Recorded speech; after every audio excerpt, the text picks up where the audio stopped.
sa lahat. Ilang lugar sa bansa, apektado pa rin ng malakas na ulan at baha. Sa Cebu, hubot-hubad na nasagip ang lalaking ito. Tinangay siya ng rumaragasang tubig habang naliligo sa sapa. Isang bangka ang lumubog matapos mamalaot. Yan ay kahit ipinagbawal ang paglayag dahil sa sama ng panahon. Sa Palawan naman, kinailangan ng gumamit ng balsa para masagip ang ilang residente sa abot dibdib na baha. Ang iba pang detalye sa mga balitang yan at update sa lagay ng panahon, abangan dito sa Frontline Pilipinas.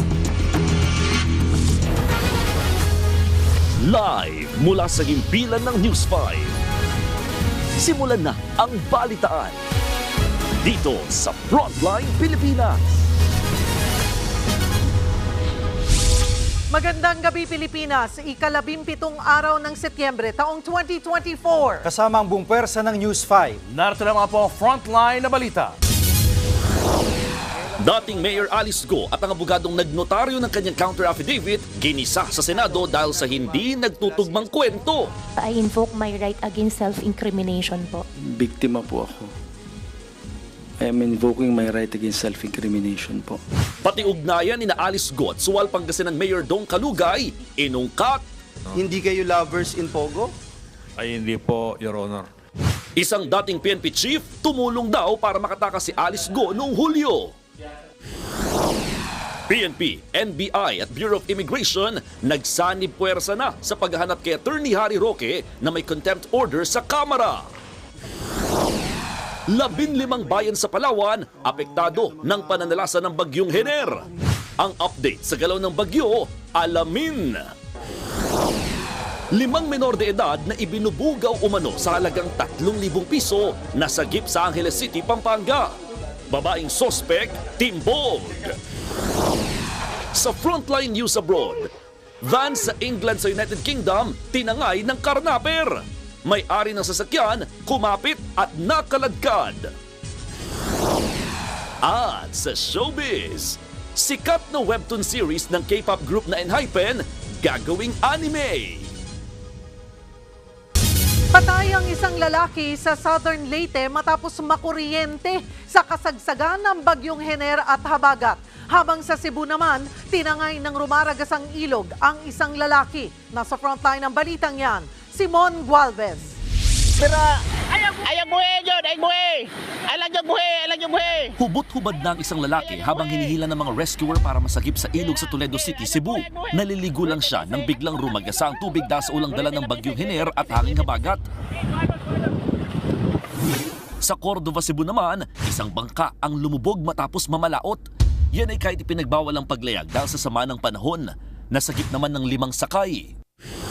Patay naman ang 37 anyos na lalaki sa Pintuyan, Southern Leyte matapos makuryente. Kasagsagan ng sama ng panahon nang tumumba ang puno ng niyog at nadamay ang mga poste sa lugar. Tumagilid naman sa National Road ng Bintacan, Ilagan City, Isabela ang isang trailer truck dahil sa dulas ng daan. Nagkalat pa ang langis sa highway mula sa truck. Sugatan ng driver ng truck na itinakbo ng mga residente sa pagamutan. Binahari ng loob ng Minanga Elementary School sa Igig, Cagayan dahil sa walang tigil na pag-ulan. Hindi naman madaanan ng Balintugon Overflow Bridge sa Alfonso Castañeda sa Nueva Vizcaya. Umapo kasi ang ilog dahil sa bagyo. Tuloy-tuloy naman ang clearing operation sa Baguio City. Hinakot ang mga natumbang puno at nilinis ang mga daluyan ng tubig. Nagbabalita mula sa Frontline, Mon Gualvez, News 5. Sa Palawan, 15 bayan ang apektado ng bagyong Hener at nangangarib na ma-isolate ang ilang lugar oras na umapaw ang ilog sa nag-iisang highway. Nasa frontline ng balitang yan, si Brian Basa. Panaka-naka ang buhos ng malakas na ulan sa Palawan, bunsod ng habagat at epekto na rin ng bagyong Hener. Sa Barangay Concepcion sa Puerto Princesa City, gabinting tubig baha ang pumasok sa bahay ni Mang Dindo. Kaya napilitan na siyang mag-akyat ng gamit sa second floor ng kanilang bahay. Ano pa naman kami, senior, pinalipat ko muna doon sa kabila para ano, Oo nga. baka madulas, lalim ang tubig. Baka biglang tumaas, di makurinti tayo. O Pati sa ilang bahagi ng lungsod, pahirapan ang pagdaan ng mga motorista dahil hanggang tuhod ang baha sa ilang kalsada. Pinuntahan din namin ang kalapit na Concepcion Bridge na kumokonekta sa nag-iisang highway sa probinsya patungo sa ibang bayan sa Northern Palawan. Partikular na binabantayan ng mga otoridad ang tulay na ito sa Barangay Concepcion. Malakas ang agos ng tubig galing sa ilog at kung magtuloy-tuloy ang pag-ulan, maaaring umapaw ang ilog at hindi na makaraan ang kahit sino. Kaya matatanaw natin sa malayo ang heavy equipment na itong naghahakot ng lupa para lumalim at maiwasang mamaga ang ilog. Suma total, aabot sa 6 na barangay sa buong Puerto Princesa City ang lubog pa rin sa baha. Sa bayan naman ng Rojas, umapaw na ang ilog, kaya ang ilang residente napilitan ng lumikas. Ang ilan sa kanila, lakas loob ng tinawid ang ilog sakay ng balsa para lang makatawid papunta sa evacuation centers. Ayon naman sa datos ng Palawan PDRRMO, 15 sa 23 bayan sa probinsya ang apektado ngayon ng pagbaha. 3 na ang kumpirmadong nasawi, kabilang ang 2 nabagsakan ng niyog sa bayan ng Rizal at 1 ginang na tinangay ng ilog sa Rojas. Wala pa namang naiulat na sugatan, pero 2 mangingisda sa San Vicente at Balabac ang nawawala. Hindi pa inirerekomenda ngayon ng PDRRMO ng Palawan ang pagdedeklara ng state of calamity. Pero inaasahan na raw nilang magtutuloy-tuloy pa ang pagbaha sa ibang bayan. Kaya maaga silang nag-deploy ng mga tauhan at food packs. Nagra-rush din kami dahil may ilang mga tulay kami kinukonsider na baka masira. So, bago sila masira, kailangan namin makatawid. Mula sa Puerto Princesa City, Palawan, nagbabalita mula sa Frontline, Brian Basa, News 5. Sa ibang balita, humarap na sa Senado ang iniugnay kay dating Mayor Alice Go na si Sual Pangasinan Mayor Dong Kalugay. Kabilang sa inungkat ay ang kanilang relasyon at kung gaano sila ka-close sa isa't isa. Nasa frontline ng balitang yan si Mean Los Baños. Kaibigan lang po, Your Honor. Kakasimula pa lang ng pagdinig ng Senado kanina, diretsahan ng itinanggi ni Sual Pangasinan Mayor Dong Kalugay na magkarelasyon sila ni dating Bamban-Tarlac Mayor Alice Go. Kailan mo una nakilala si love mo? Hindi ko po love, Your Honor. O kailan mo una nakilala? Pero sa mga inilabas na larawan sa pagdinig, makikitang may mga pagkakataong tila naka-couple shirt si Go at Kalugay. May picture pa na nakasuot si Kalugay ng campaign shirt ni Go. Makikitang magkasama rin sila sa campaign at victory caravan ni Kalugay. Tanong tuloy ng mga senador, kung magkaibigan sina Kalugay at Go, gaano naman sila ka-close? Nagsusuotan kayo ng campaign shirt ng isa't isa at nandun kayo sa kampanya ng isa't isa. Pakilarawan po, gaano ka-close yung pagiging magkaibigan ninyo? Kaibigan lang po kami. In-invite po ako dyan po, Madam Chair. Inimbita kayo ni Guo Huaping. Opo. Bakit niya kayo inimbita? Pinakita lang po niya kung sa akin po nung siya'y nangangampanya po. Inakita ang alin po? Yung tungkol po sa pagparada po. Giit ni Kalugay, hindi naman daw nila kinampanya ni Go ang isa't isa. Dumalo lang sila sa victory caravan dahil inimbitahan din nila ang isa't isa. Pero ang mga senador, halatang hindi kumbinsido sa mga sagot ni Mayor Kalugay. May relasyon ba kayo ni Alice? Gusto mo ba siya? Gusto ka niya? Ay, wala po. Wala pong ganyan, Your Honor. Hindi kayo lovers in Pogo? Ay, hindi po, Your Honor. So, MU lang, MU. Wala din po. Dinideny mo. May partnership ba kayo? Anything? May bank account kayo together? Meron kayong negosyo together? Wala po ni isa po, Your Honor. May nakuha namang impormasyon si Senator Risa Hontiveros na may anak daw si Go at Kalugay. Sinabi raw yan ng Executive Secretary ng Alkalde ng Sual na si Cheryl Medina. Kayo mismo ang nagsabi sa kanila na girlfriend ni Mayor Kalugay, si Guo Huaping. Bukod pa dyan, kinwento nyo pa raw sa kanila na may anak silang dalawa. Anong masasabi nyo po tungkol dito? Ay, wala po, Your Honor, wala po. Depensa naman ni Kalugay, may kinakasama siya ngayon, kaya hindi pwedeng magkarelasyon sila ni Go. Pero hindi pa rin naniniwala ang mga senador. If you keep on lying before this committee, sinungaling na nga itong girlfriend mo. sinungaling ka pa rin. Hindi po ako sinungaling at hindi ko rin po siya girlfriend, Your Honor. Opo, Your Honor. May asawa ka ba? May kinakasama po ako, Your Honor. Yung asawa mo? Yung una po na-annulled na po, Your Honor, tapos may kinakasama po ako. Ayan. May kinakasama ka? Opo. Kilala Your Honor. ni Miss Alice? Hindi ko po alam. Kilala mo yung kinakasama niya? Hindi ko po kilala. Nang hindi mapaamin sa kanilang relasyon, inusisa na ng mga senador ang mga negosyo na tingin nila ay pagmamay-ari ni Kalugay at Go. Kabilang dyan ang AC Aqua Farm, D Aqua Farm at Lixel Fish Farm. Yung D Aqua Farm, Dong. Lixel, Alice, LIC, and Liceldo. Dongo, Dong, and Go. Tinalo nyo pa si Dong yan, ha? Guko. Ha? Siguro stands for Go and Kalugay. Oh. Madidinay mo pa ba ito?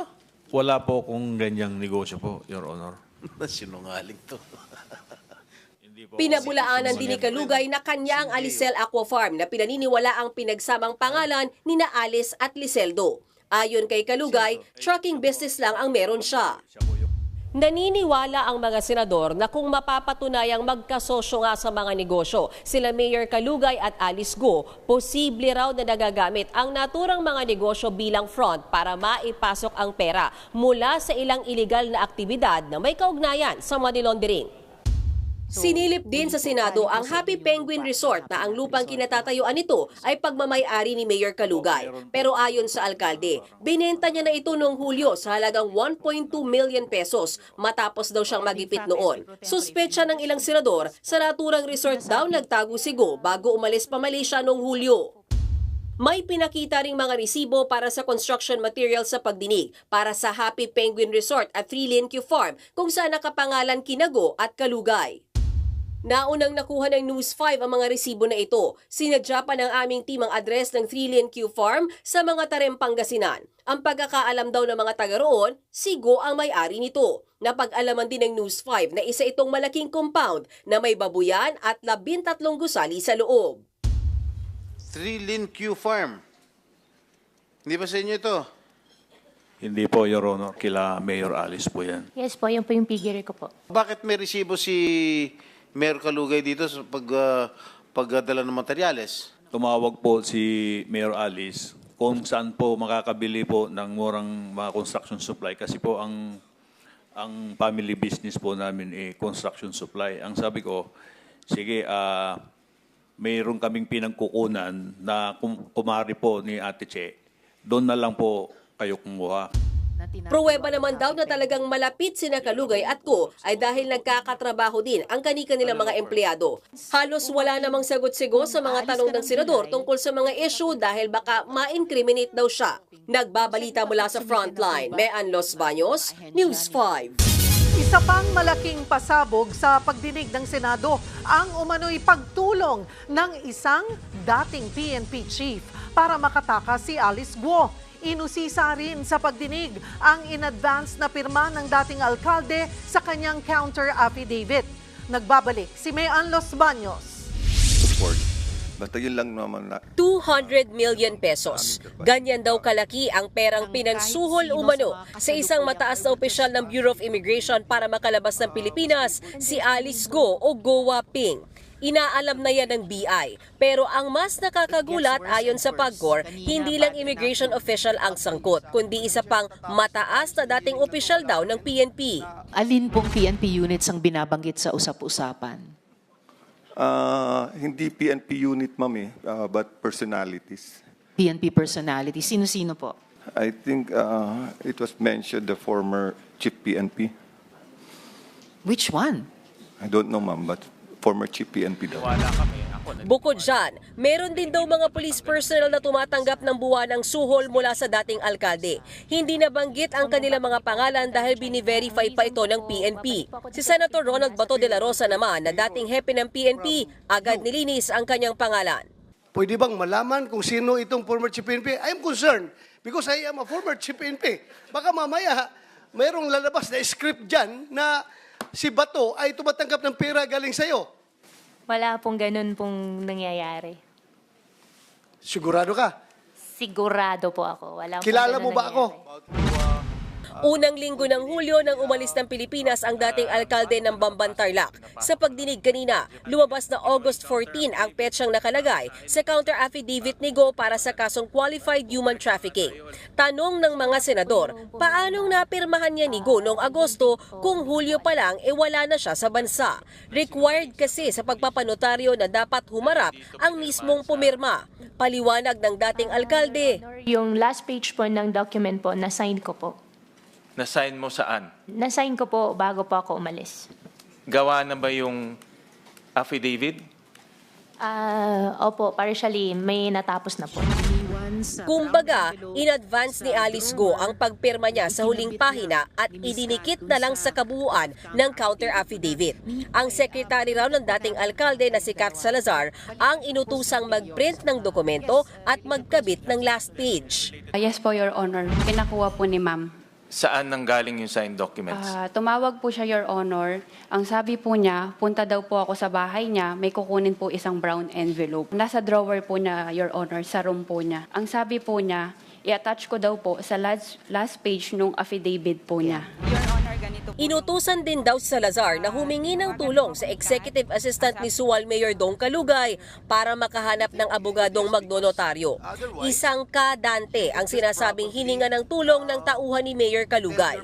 Dito na pumasok sa eksena ang isa pang sekretary ni Alice Go na si G. Pepito. Mula kay Salazar, dinala kay Pepito ang counter affidavit. Saka naman ito inihatid ni Pepito kay kadante na siya namang nagpanotaryo. Empleyado lang po kami. Sumunod lang po kami kung ano po yung instruction sa amin. Regarding naman po doon kung alam po namin. Actually po, yung totoo po, hindi po talaga namin alam kung nasan po si ma'am.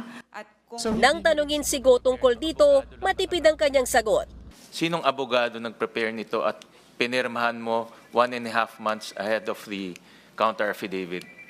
Opo, Sen. May kaso na po final po sa akin. I invoke my right against self-incrimination. Pati si Attorney Elmer Galicia na siyang nagnotaryo sa counter affidavit, naging maingat din sa pagsagot. Biktima po ako. I am invoking my right against self-incrimination po. The matter had Attorney, already been please don't take the track of Guo Huaping. Kasi binigyan pa ulit ni Committee Chairperson Senator Risa Hontiveros ng pagkakataong magpaliwanag si Galicia, pero nagmatigas siya. Again, Your Honor, I'm invoking my right against self-incrimination because that will tend to incriminate against me, Your Honor. Nagbabalita mula sa Frontline, Mean Los Baños, News 5. Maharap sa kasong kriminal at administratibo ang 10 tripulante ng isang dredging vessel na nabistong hindi nakadeklara sa manifesto ng barko. Ayon sa Philippine Coast Guard, linggo na magsagawa sila ng pre-departure inspection sa MV Sangco 1 na kadaong sa Navotas Port. Dito na diskubre ang 5 undocumented Chinese nationals, isang Filipino-Chinese at 2 pang tripulanteng Pinoy na hindi pala nakalista sa manifesto ng barko. 2 pang Chinese ang nahuli sa follow-up operation sa barko kaninang madaling araw.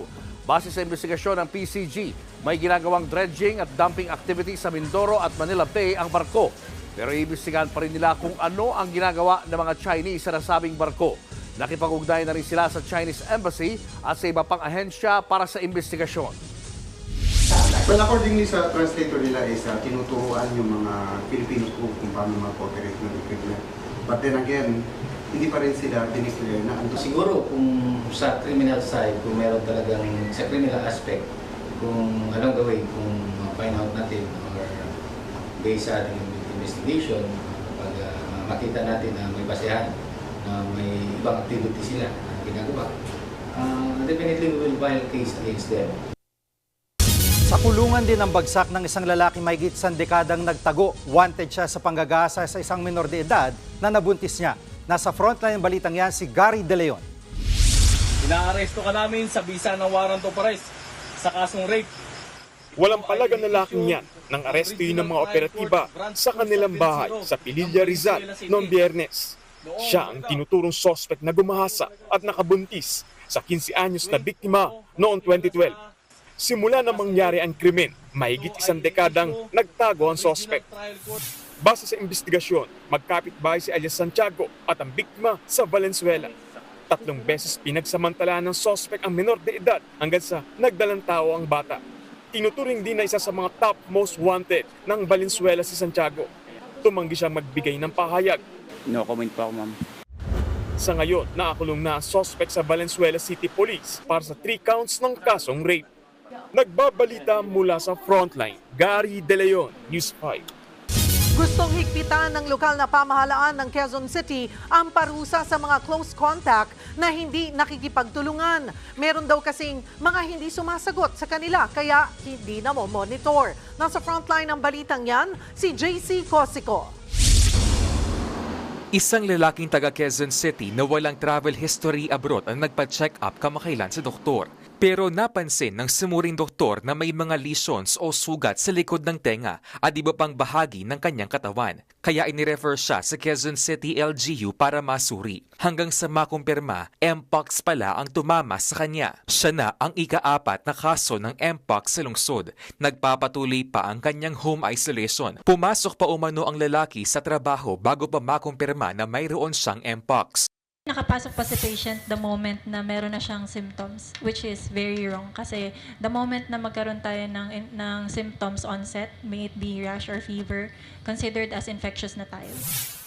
14 ang kanyang close contacts, kabilang ang kanyang partner at 13 katrabaho. Yun nga lang, 7 pa lang daw sa kanila ang nakikipagtulungan sa contact tracing. We need to understand that contact tracing is very important kasi in this way, we will be able to monitor yung overall health status nila for a period of 21 days, which is a very critical period kasi nga incubation period of Mpox. Plano rin ng QCLGU na magpasa ng ordinansa na magpapato ng mas mahigpit na penalty sa mga close contacts na hindi makikiisa sa contact tracing. Sa ngayon, nakarecover na ang naunang 2 Mpox cases sa QC. Gumaling na rin daw ang lesions ng 3 pasyente pero naghihintay pa siya ng clearance. Sa gitna ng banta ng Mpox, nag-inspeksyon din ng QC Business Permit and Licensing Department sa halos 400 spa at massage clinic sa lungsod. 282 sa mga ito ang walang maipakitang sanitary permit. Inendorso na sila sa QC Health Department para sa kaukulang aksyon. Sunod naman daw sisilipin ng mga barbershop at salon sa lungsod. Ang sinasabi namin sa kanila, they should post lahat ng permits to determine yung correct business activity niya kasi marami ang mga establishments na ito magta-transform pag wala nagbabantay. Wala namang nakikitang problema si Metro Manila Council President at San Juan Mayor Francis Zamora sa anumang paghihigpit na posibleng gawin ng mga LGU. Yung mga local government units naman po empowered to enact ordinances. Kung sa tingin nila ay dapat silang magpataw ng multa sa mga hindi po makikipag-cooperate sa contact tracing, yan naman po ay within their local autonomy. Sa kabuuan, may 27 Mpox cases sa buong bansa mula pa noong July 2022. 18 dyan naitala ngayong 2024 kung saan 5 na ang gumaling na. Nagbabalita mula sa Frontline, JC Cosico, News 5. 2 ang patay sa pagsabog ng bomba sa Zamboanga del Sur kanina madaling araw. Ayon sa mga otoridad, nakasilid sa U-box ng motorsiklong sinasakyan ng 2 biktima ang bomba. At sa lakas ng impact, nahati ang katawan ng isa sa mga nasabugan. Wasak din ang motorsiklo. Hinihinalang improvised explosive device ang nasabing bomba. Hindi patukoy ang pagkakilanlan ng 2 pero iniimbestigahan na ang nangyaring pagsabog. Inaalam din kung sila nga ang may dala nito. Nabulabog ng bomb threat ang gusali ng Department of Foreign Affairs sa Pasay City. Pasado 6 ng maga kanina nang makatanggap ng email ang ilang empleyado ng Canadian Embassy tungkol sa umano'y bomba. Agad na inalerto ng embahada ang tanggapan ng DFA. Ininspeksyon naman ng Pasay PNP SWAT team at K9 units ng Philippine Coast Guard ang tanggapan. Alas 8:30 nang pauwiin ang mga tauhan ng DFA at ipinatupad ang work from home setup. Nakumpirma kalaunan ng Pasay Police na negatibo ang bomb threat. Pinapanel yung office ng DFA and it turned out na negative yung wala naman tayong nakitang mga explosive or destructive materials sa opisina ng DFA. Pinamamadali na ng Department of Agriculture ang pagpapabakuna sa mga baboy kontra sa African swine fever. Yan ay lalo pat maganda ang nakita nilang resulta sa mga una nang nabakunahan. Sa frontline ng balitang yan, si Carrie Cator. 2 linggo matapos ang unang pagbabakuna kontra African swine fever, tila nagkakaroon na ng positibong epekto ang bakuna sa mga baboy. Sa isinagawang blood testing sa mga natira sa higit 40 nabakunahang baboy, 18 ang nagpakita na raw ng antibodies laban sa ASF. Katumbas yan ng higit 50%. Hindi pa kasama sa bilang ang 5 baboy na doubtful o di pa tiyak ang naging resulta. Magandang senyales daw ito para sa Bureau of Animal Industry sa kabila ng pagkamatay ng 6 na baboy na nabakunahan. Para bang nakakita ko ng light at the end of the tunnel. Bata pa siya, 14 days pa lang siya, pero the mere fact na nag-react siya at nag-produce siya ng antibody, imbis na zero antibody. Paliwanag ni BAI Assistant Secretary Dante Palabrica, normal na magkaroon ng magkakaibang reaksyon ang mga baboy sa bakuna. Nagdedepende rin daw kasi ito sa kalusugan at kapaligiran ng baboy. Giit ni Palabrica, aabutin pa ng 2 linggo bago magkaroon ng antibodies ang mga nabakunahang baboy. Let's say, pinakunahan natin 10 or 12 tulad na nangyari sa Farm 2. Expect yung iba bibigay sapagkat hindi niya makaya yung kondisyon. Wala siya sa kondisyon para mag-produce siya ng antibody. Ginagawa naman daw ng agriculture officials ang lahat para mas mapabilis ang pagbabakuna ng mga baboy. Ngayong Setyembre target matapos ipamahagi ng DA at BAI ang paunang 10,000 doses ng ASF vaccine galing Vietnam. Kung mainit kayo, mainit ako na kung pwede nga, paspasan na natin. Pero meron tayong sinusunod na regulasyon. Hindi tayo makakuha ng pula sa mga tao na hindi naniniwala sa bakuna. Nagbabalita mula sa Frontline, Carrie Cator, News 5. Susunod, extradition request ni dating Negros Oriental Congressman Arnie Teves muling didinggin sa Court of Appeals ng Timor-Leste. Babaeng bugaw umano sa Pampanga, arestado, 5 menor de edad nasagip. At Claudine Barreto, humiling ng panalangin para sa inang may sakit na lupus. Abangan ang lahat ng yan sa pagbabalik ng Frontline Pilipinas.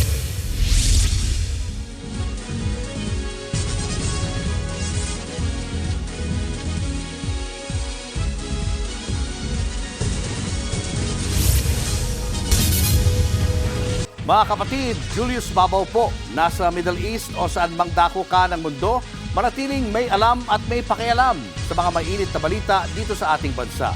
Simulan po natin ang bawat araw sa tuloy-tuloy na balitaan sa Frontline. Mag-follow at mag-subscribe sa social media pages ng News 5.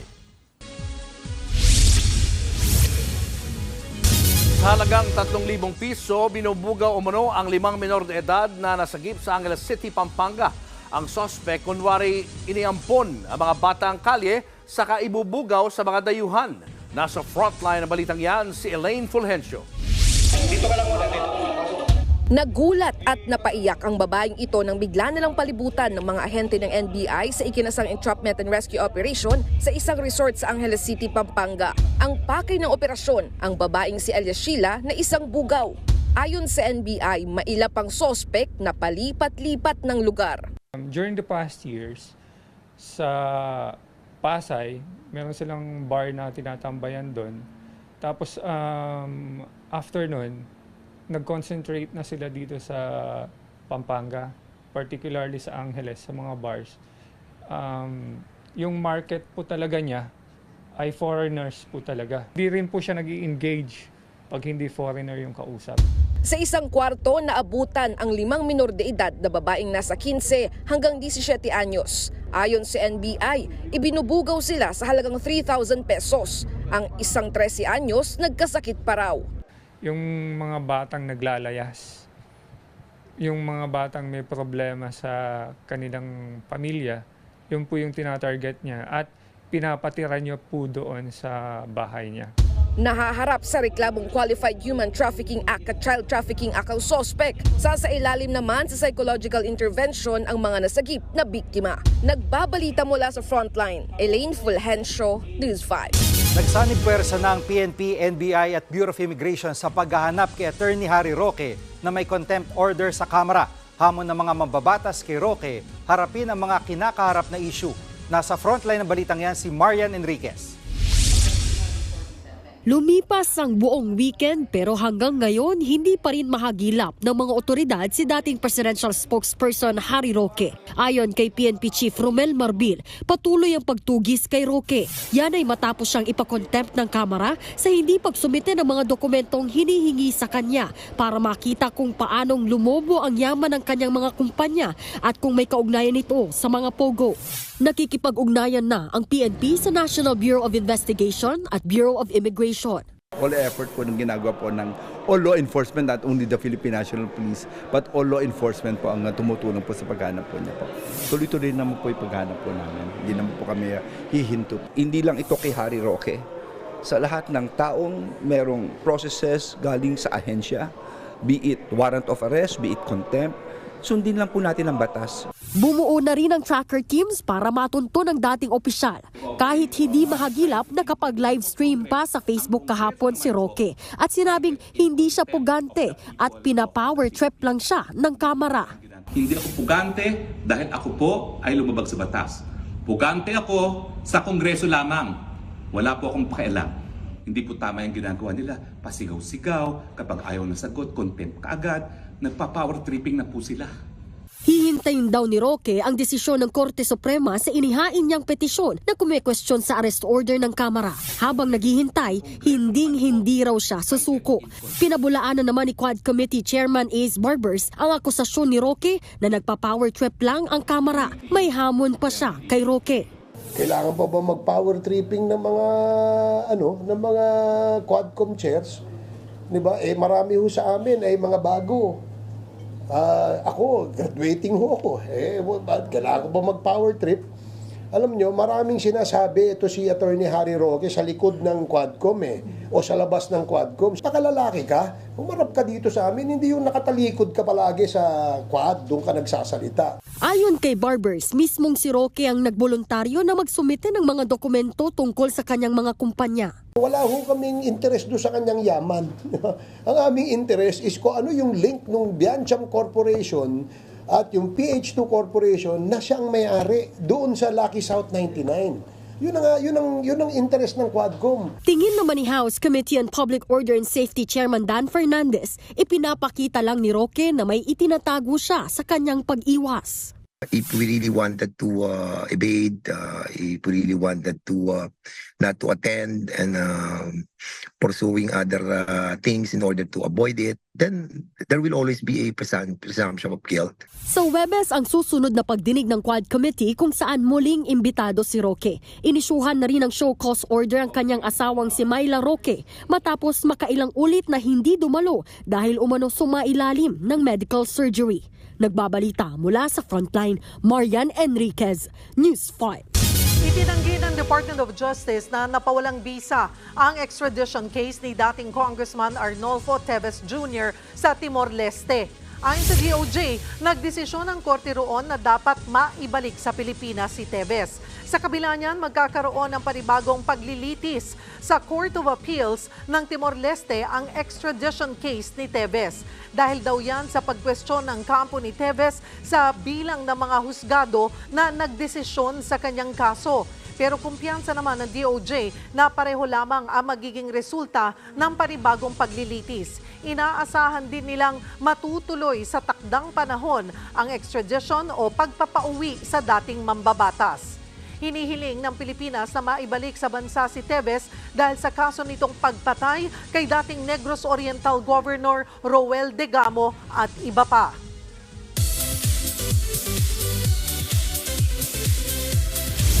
Pasadahan na natin ang mga showbiz update ngayong Martes. Dasal ang panawagan ng veteran actress na si Claudine Barreto para sa kanyang ina. Sa latest post ni Claudine, shinare niya ang litrato ng kwarto kung saan nakakonfine ang kanyang 87 years old na inang si Estrella Inday Barreto. Na-diagnose ng lupus ang mommy ng aktres. Sakit yan kung saan inaatake ng tissue ng katawan ang mismong immune system. Lagpas 1 linggo nang nasa ospital si Mommy Estrella at isa si Claudine sa nag-aalaga sa kanya. Sabi ng aktres, and I quote, "I need all your prayers please. She is the only parent I have left." End of quote. Napuno naman ng saya, kulit at party vibes ang ginanap na fan meet ng Nations Girl Group na BINI sa Pasay.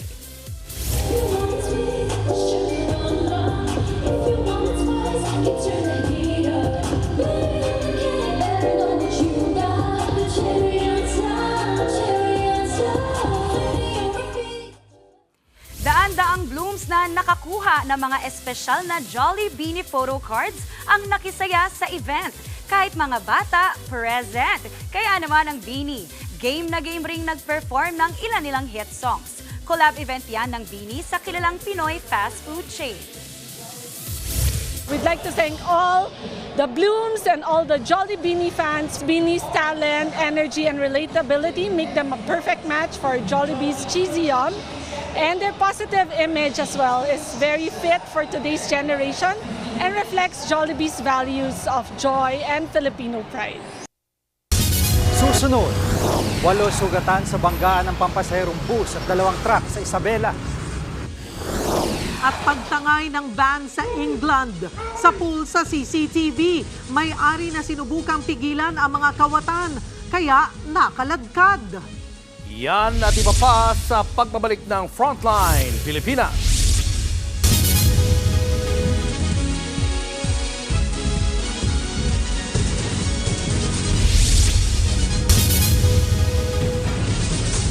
Mga kapatid, Julius Babaw po. Nasa Middle East o sa amang dako ka ng mundo, manatiling may alam at may pakialam sa mga maiinit na balita dito sa ating bansa.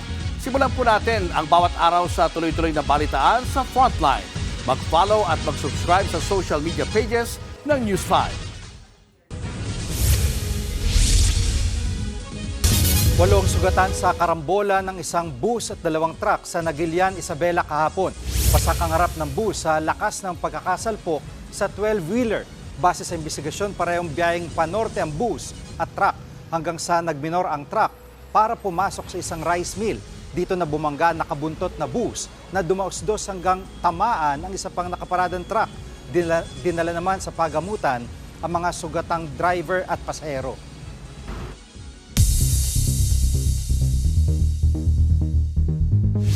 Sa Frontline News Abroad, sugatan ang isang lalaki nang pigilan niya ang pagtangay ng mga kawatan sa kanyang van sa Sheffield, United Kingdom. Sa pulsa CCTV, ang lalaking nagmamadaling buksan ang pinto ng van. Pero di pa man siya nakakapasok, biglang humarurot ang sasakyan. Kumapit ang lalaki kaya ilang metro siyang nakaladkad bago napabitaw at nagpagulong-gulong sa kalsada. Kwento niya, 2 kawatan ang tumangay ng kanyang sasakyan. Tinutugis na sila. Sa Malaysia naman, inatake ng mga gutom na otter ang isang babaeng nagja-jogging sa parke. Duguan at tadtad na kagat sa binti at braso ang babae. 8 otter ang sumugod sa kanya. Ayon sa Sabah Wildlife Department, dumarami ang wild otter sa park na galing sa kalapit na lawa. Ayon sa pamunuan ng park, hindi ito ang unang beses na may inatake ang otter. Naglagay na rin sila ng bakod sa park.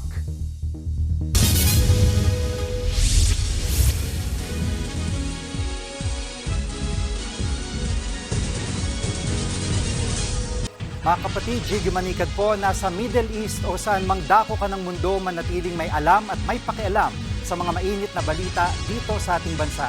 Simulan natin ang bawat araw sa tuloy-tuloy na balitaan sa Frontline. Mag-follow at mag-subscribe sa social media pages ng News 5. Patuloy ang paghatak ng bagyong Hener sa West Philippine Sea. Huli itong namataan sa layong 255 kilometers west-northwest ng Baguio City. May lakas itong aabot ng 55 kilometers per hour at pagbugsong hanggang 70 kph. Kumikilos ang bagyo pakanluran sa bilis na 30 kilometers per hour. Nabawasan na ang mga lugar na nasa ilalim ng Signal Number 1. Natitira na lang ang Ilocos Norte, Ilocos Sur, La Union at western portions ng Pangasinan. Posibleng mamayang gabi, lumabas na ng bansa ang bagyong Hener. Sa kabila nito, pinalalakas pa rin ng bagyong Hener at ng bagyong may international name na Pulasan ang hanging habagat. Yan ang patuloy na magpapaulan sa bansa sa mga susunod na araw. Nilinaw ng Metropolitan Water Works and Sewerage System ang magkasalungat na rate adjustment na ipapatupad ng Maynilad at Manila Water sa susunod na buwan. Kasunod ito ng anunsyo ng taas singil ng Manila Water habang rollback naman ang ipapatupad ng Maynilad.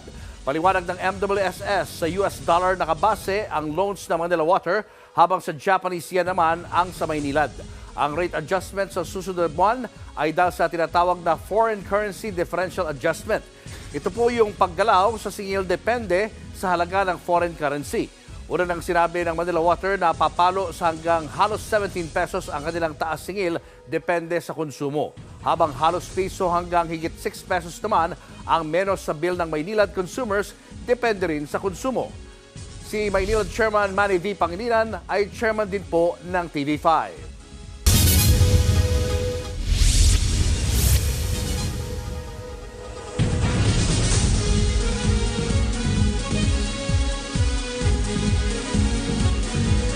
Mga kapatid, Jig Manikad po, nasa Middle East o saan mang dako ka ng mundo manatiling may alam at may pakialam sa mga mainit na balita dito sa ating bansa. Simulan natin ang bawat araw sa tuloy-tuloy na balitaan sa Frontline. Mag-follow at mag-subscribe sa social media pages ng News 5.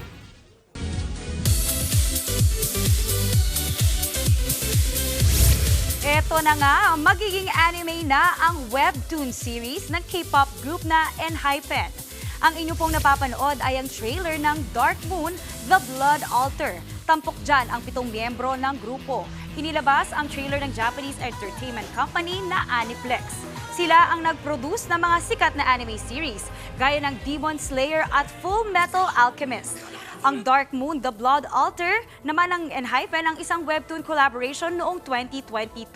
May pagkabampira ang tema nito. Isa yan sa pinakasinubaybayang webtoon series at ngayon nga ay gagawin na itong anime. Wala pang dagdag na detalye tungkol sa exciting project na yan. Nasawi ang isang mag-anak matapos masunog ang kanilang bahay sa Bulacan. Na-trap din sa sunog ang isang 80 anyos na lola sa Cebu. Nasa frontline ng balitang yan, si John Aroa. Pangay tabang lang! La! Chami, please! Tawag og tabang ti Chami! Nagpasaklolo sa mga kapitbahay ang babaeng ito matapos sumiklab ang sunog sa sitio Balanghoy, Barangay Gunob sa Lapu-Lapu City, Cebu. Mag-aalas 3 ng hapon kahapon. Natrap sa loob ng bahay ang isang 80 anyos na ginang. Kasabay niyan, nagkumahog naman ang ilang residente na maisalba ang kanilang mga gamit. Agad na rumisponde ang mga bumbero, pero dahil looban, kinailangan pang pangdugtong-dugtongin ang mga hose para umabot sa mga nasusunog na bahay. Matapos ang halos 20 minuto, idiniklarang under control ang sunog. 3 bahay ang natupok. Sa kasamaang palad, hindi na nailigtas ang natrap na si Lola Elsa Baring. May sakit raw na Alzheimer's ang matanda at hindi na rin nakakalakad. Gaya ng butane canister, may nakita tayo doon, saka maliit na LPG. Sabi ng mga natrap daw, sabi ng mga kapitbahay, kasi yung matanda na yun, kahit anong bagay na lang hinahawakan, sabi na may nakita daw siya sinubukan niyang magsindi ng posporo.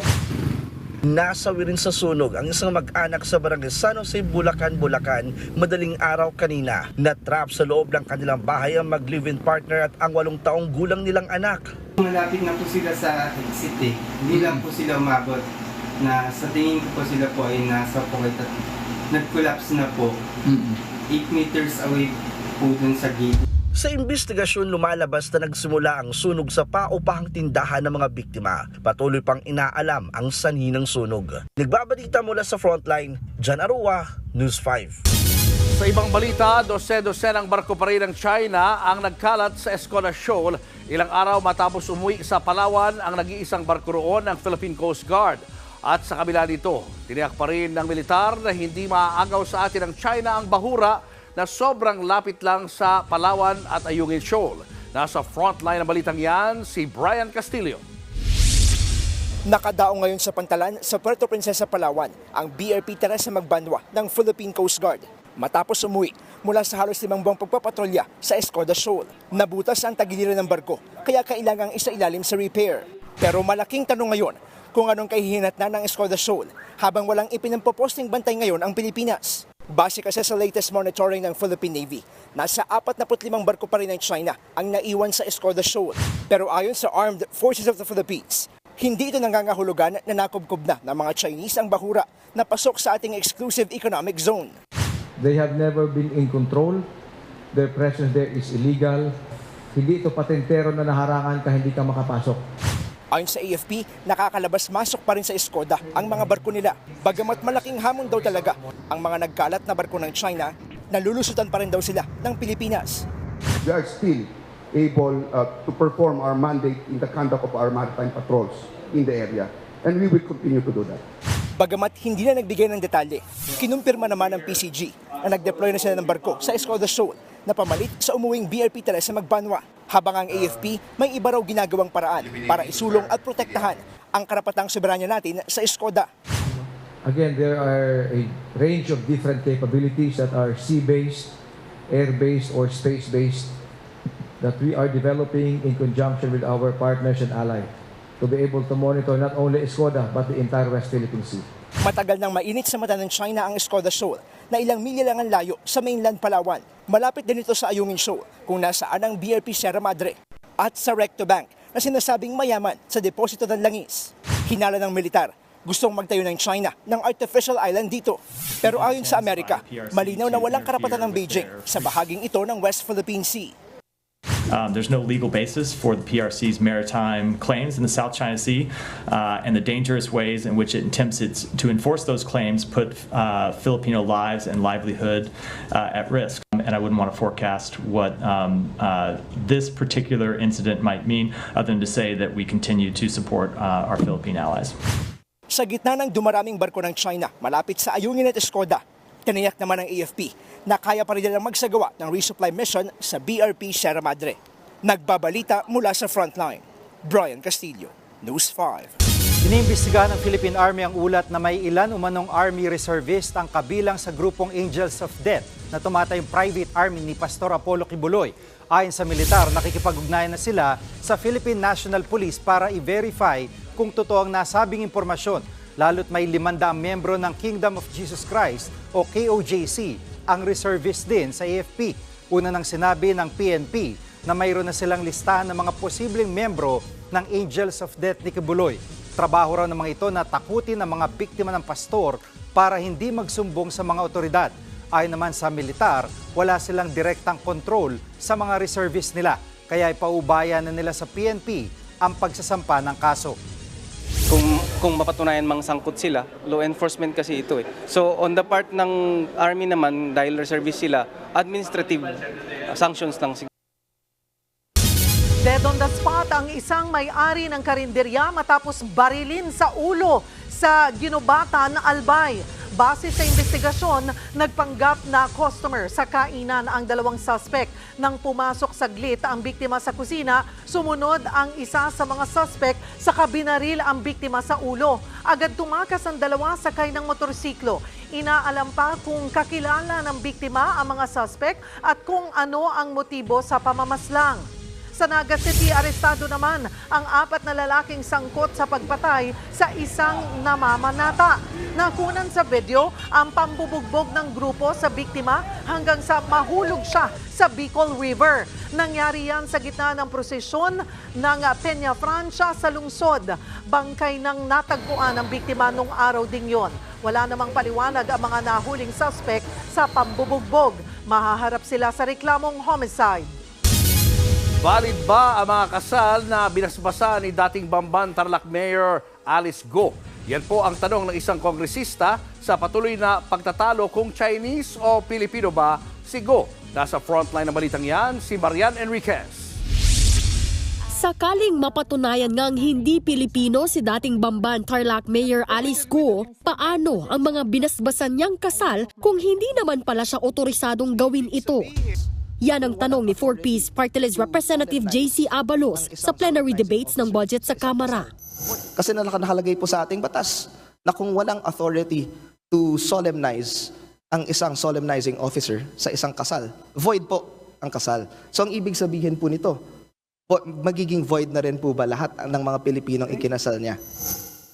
Sa ngayon, may nakabinbing co-warranto petition ng Office of the Solicitor General sa Manila RTC na gustong ipawalang bisa ang pagkapanalo niya bilang mayor ng Bamban Tarlac noong 2022. May misrepresentation case din si Guo sa COMELEC na ang focus naman ay ang kanyang pagkabigong ma-meet ang qualification sa pagtakbo bilang alkalde noong 2022. Sa gitna ng mga gumugulong na kaso at mga tanong sa pagkatao ni Guo, hirit ngayon ni Congresswoman Stella Kimbo na sponsor ng budget ng PSA. So one step at a time, sabi ng ating Philippine Statistics Authority. Sa ngayon po ay they are in the process of canceling ito pong birth certificate ni Alice Guo. As soon as that is approved by the court, ay babalikan po lahat po ng marriages solemnized by Alice Guo. Nasa records naman po lahat yun. Kung si Interior Secretary Benher Abalos ang tatanungin, void o walang bisa ang ikinasal ng hindi otorisadong magkasal base sa family code. Pero tingin ng kalihim, may pwede raw remedyo rito. So kung ikaw ay good faith, naniwala ka na si Alice Guo ay talagang may otoridad na magkasal, and ako naman I guess karamihan sa kanila ay ganun ang tingin dahil mayor nga naman siya. Sa ngayon, tinitignan pa ng Philippine Statistics Authority kung ilan ang ikinasal ni Guo. Nagbabalita mula sa Frontline, Marian Enriquez, News 5. Pinuwestiyon naman ng mga senador ang birth certificate ng kinatawan ng Porac Pogo Hub na si Cassandra Leong. Non-existent daw kasi ang lugar ng kapanganakan na nakasaad sa birth certificate ni Ong. Nasa frontline ng balitang yan si Camille Samonte. Sa unang pagkakataon, humarap na sa pagdinig ng Senado si Cassandra Ong na kinatawan ng Lucky South 99 Pogo Hub sa Porac, Pampanga. Inusisa ni Senator Jinggoy Estrada ang pagkatao ni Ong. May questionableng impormasyon daw kasing nakalagay sa kanyang birth certificate, tulad ng home address kung saan siya ipinanganak. Sabi ni Ong, isang kumadrona ang nagpaanak sa kanya sa San Juan at saka siya dinala sa Chinese General Hospital. Ang address na nakalagay ay 347 P. Mendoza Street, San Juan. Yun ay nasa Barangay Ermitanyo. Kung may ganong address na nag-exist noon pa man. Ngayon, wala na raw ganyan number, house number, maski noon pa. Ngayon kasi, naging 2 digits na lang yung house number. At wala rin nakakakilala na sinasabing manghihilot na nagngangalang Rosario Mendez. Po ba, taga-PSA? Dagdag ba ni Senator Jinggoy, pati ang magulang ni Ong, wala ring record ng marriage certificate sa database ng Philippine Statistics Authority. Yan ay kahit nakasaad sa birth certificate ni Ong, nakasal sila. Sabi ng PSA, Chinese national ang ina ni Ong na si Li Xiangying, habang ang ama niya ay ipinanganak na Chinese pero naturalized Filipino base sa dokumento. This is another case of questionable birth certificate issued through late registration. And there is no basis for the issuance of Cassie Ong's birth certificate. This should be investigated and this should immediately be cancelled if there are findings. Gumawa na raw ng fact-finding team ang PSA para imbestigahan ang birth certificate ni Ong at iba pang individual. Tinanong din si Ong tungkol sa ninong niya na si Dwarin Wu, ang sinasabing boss ng mga Pogo. Incorporator din siya ng Railroad Corporation na may-ari ng lupa kung saan nakatayo ang Lucky South 99 Pogo Hub. We just got this information quite recently. Alam mo ba na ang ninong mo na si Dwarin Wu ay wanted fugitive sa China? No po. Kinumpirma naman ni Ong na nakatira sila ni Wu sa iisang bahay sa Porac, Pampanga. Magkasosyo rin daw sila sa ilang negosyo. Naglabas na ng sabina ang Senado laban kay Wu na nakaalis na raw ng bansa noong July 11. Parehong nahaharap sa kasong qualified trafficking sina Ong at Wu kaugnay ng Porac Pogo Hub.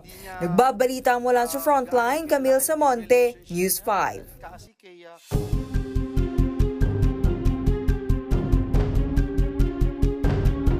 Ang akala po ng marami, ang korte lamang ang may otoridad na magpa-aresto ng isang individual. Pero paano ang Kongreso at ang Senado? Pwede ba silang magpa-aresto? Kung maghahanap ka ng batas tungkol sa kapangyarihan ng Kongreso na magpa-aresto, wala po kayong makikita.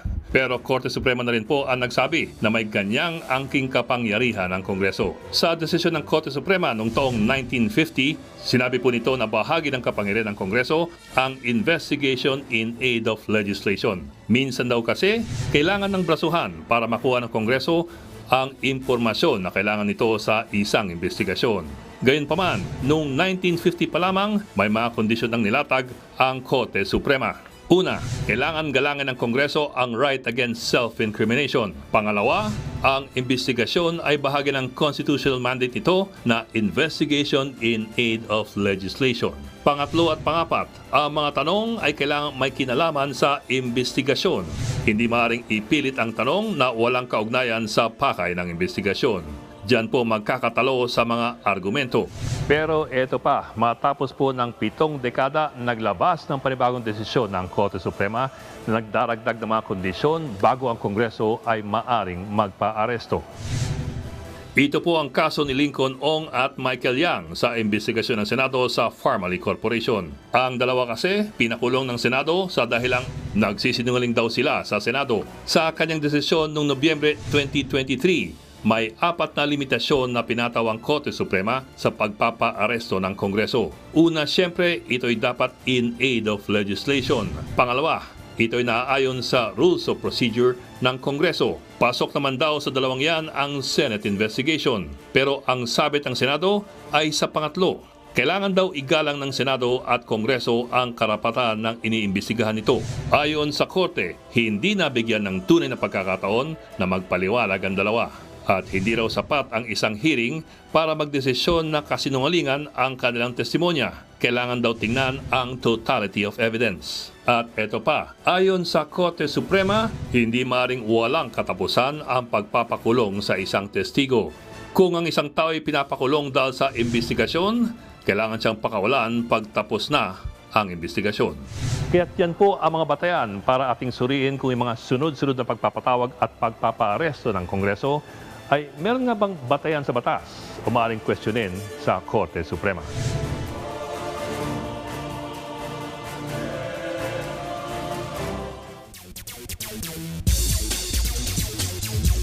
Idaraos dito sa Pilipinas ang title fight para sa WBC World Minimum Weight Championship. Maghaharap sina defending champion at Pinoy boxer Melvin Jerusalem at Mexican challenger Luis Castillo. Undefeated ang makakalaban ni Jerusalem kaya puspusa na ang kanyang training. Wala naman daw nararamdamang pressure ang ating pambato dahil mas lamang daw ang excitement. Ito ang pinakaunang World Boxing Championship sa Pilipinas sa nakalipas na 7 taon. Gaganapin yan sa Linggo sa Mandaluyong City College Gymnasium. Susunod, alternative pathway bill na layong matulungan ang mga empleyadong makapagtapos ng kolehiyo. Aprobado na sa Senado. At ilang estudyante ng UP nakaimbento ng pantulong sa pagbabasa ng mga kapatid nating may problema sa paningin. Tuloy-tuloy pa rin ang makabuluhang balitaan sa pagbabalik ng Frontline Pilipinas.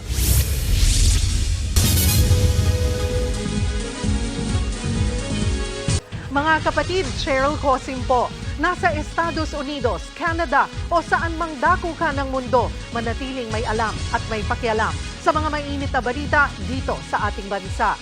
Simulan natin ang bawat araw sa tuloy-tuloy na balitaan sa Frontline. Mag-follow at mag-subscribe sa social media pages ng News 5.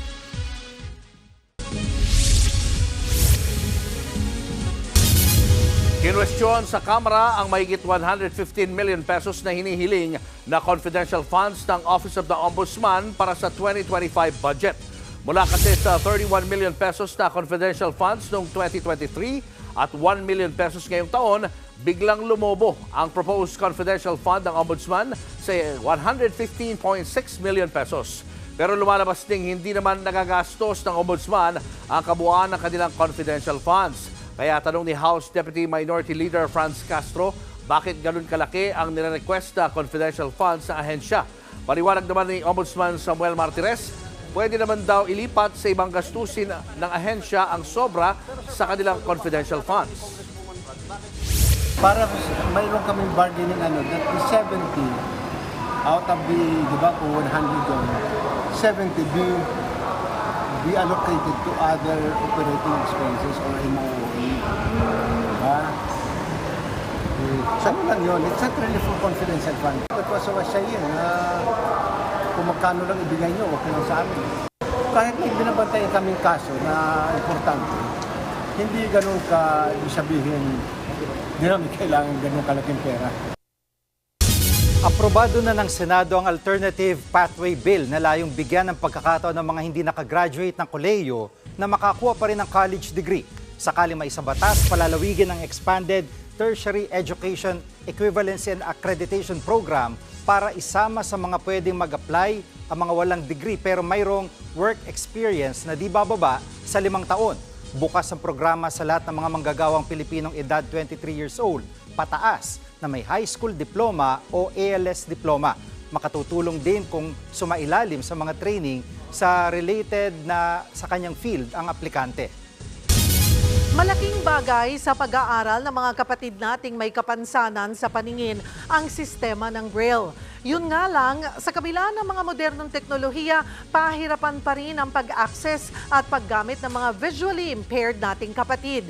Yan ang susubukang solusyonan ng bagong imbensyon ng ilang estudyante ng UP. Nasa frontline ng balitang yan, si Laila Pangilinan. Buong buhay ni Jenelyn, nangangapa siya sa dilim. May problema man sa paningin, ginawa niya ang lahat ng makakaya para abutin ang pangarap na maging guro. Malaking tulong sa kanyang pag-aaral ang Braille o ang sistema ng pagbasa at pagsulat para sa mga visually impaired. Corneal glaucoma, yun po yung case ng aking paningin. Mahalaga po para sa mga mag-aaral na matuto po sila ng ang paggamit ng slate at ang stylus.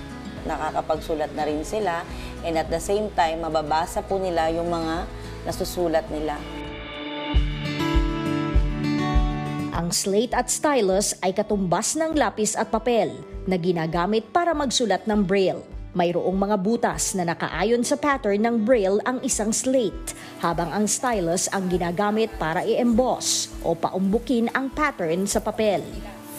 Sa datos ng Kagawaran ng Kalusugan noong Mayo, humigit kumulang 200,000 Pilipino na ang may visual disability at kawalan daw ng inobasyon ang naging motibasyon ng mga estudyante ng engineering sa Universidad ng Pilipinas upang gawin ang Brilliant Tool.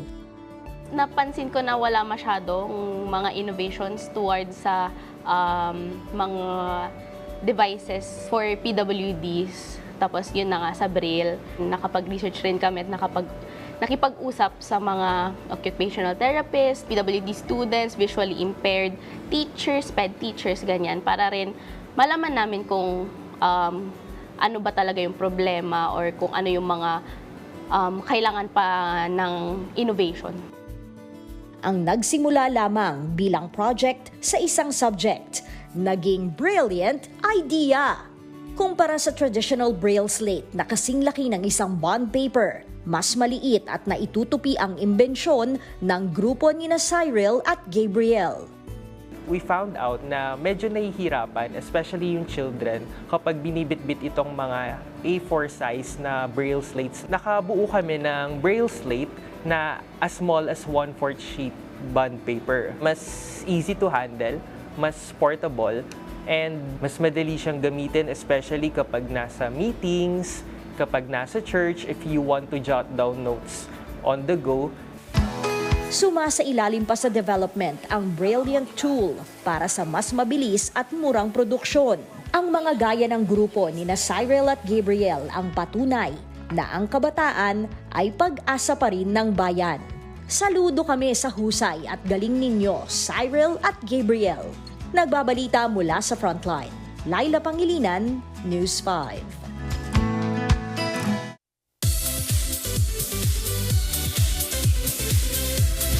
Pinabulaanan ng actor-politician na si Arjo Atayde na Buntis ang kanyang misis na si Maine Mendoza. Sa isang press conference, natanong si Arjo kung nagdadalang tao na ba si Maine, lalo't na matagal ang pag-absent ng kanyang misis sa Itbulaga noong Hulyo. Sagot naman ni Arjo, hindi pa buntis si Maine. Sadyang sinulit lang daw nila ang kanilang bakasyon, sakto sa kanilang anniversary. Paliwanag pa ni Arjo, abala sila ni Maine sa kanilang commitment kaya talagang nilulubos nila ang pagkakataong magkasama. Eto pa nga, muli namang magsasama ang OG Love Team na sina Gabby Concepcion at Sharon Cuneta para sa kanilang Dear Heart concert sa US at Canada. Dadalhin nila ang kanilang nag-hit na reunion concert sa California, Las Vegas at Hawaii sa Amerika. Pati na rin sa Ontario, Winnipeg at British Columbia sa Canada this October at November. Pangako naman ng dalawa, parehong kilig at saya ang kanilang pabaon para sa kanilang overseas fans. Kwento pa ni Gabby, dapat abangan ang kanyang vlog sa US kasama si Ate Shawi. Wow, parang it's all coming back to me na. Hintayin na lang natin kung ano yung babalik. Pero one thing is for sure, wala tayong ibang gagawin kundi mag-enjoy lang. At yan ang mga Frontline Showbiz News ngayong Martes. Ako po, si Maui David.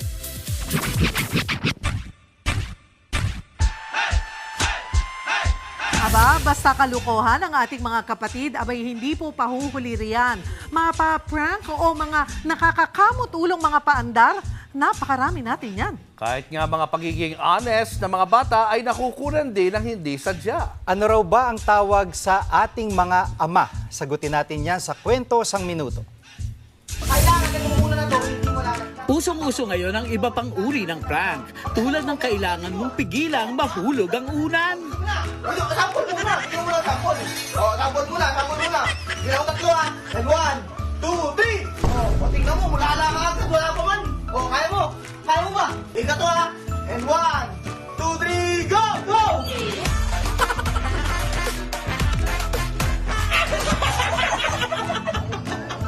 O diba? Nalo ako na! Naespasol si Kuya!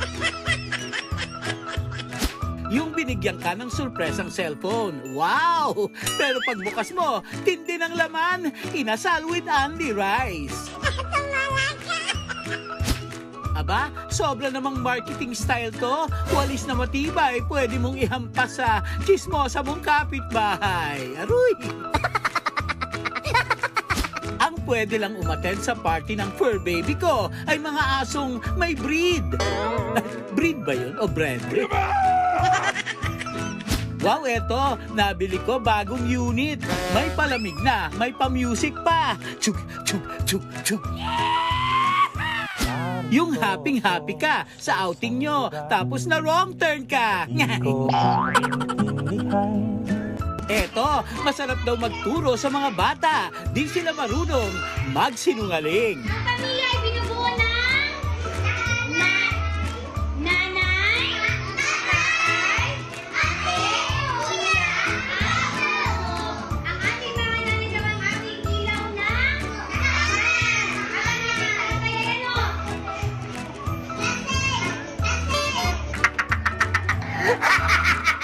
Nagbabalita mula sa Frontline, Mark Logan, News 5.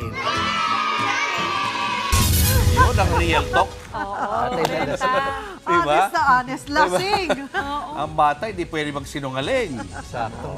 Kami katotohanan yan. Mukha namang hindi yan naisagot ng mga anak nyo, no? Hindi naman. Sa school, hindi. Pero nangyayari talaga yan. Oo, nangyayari. Kaya sa mga tatay, mag-ayos-ayos kayo. At mga kapatid, 99 days na lang, Pasko na. At yan ang mga balita at impormasyong dapat niyong malaman sa araw na ito. Mga balita para sa may alam at may pakialam. Kami ang inyong mga kasangga sa Frontline Pilipinas.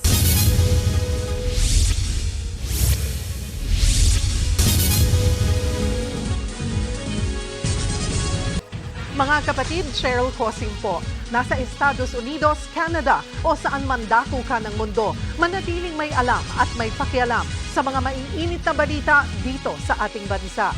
Simulan natin ang bawat araw sa tuloy-tuloy na balitaan sa Frontline. Mag-follow at mag-subscribe sa social media pages ng News 5.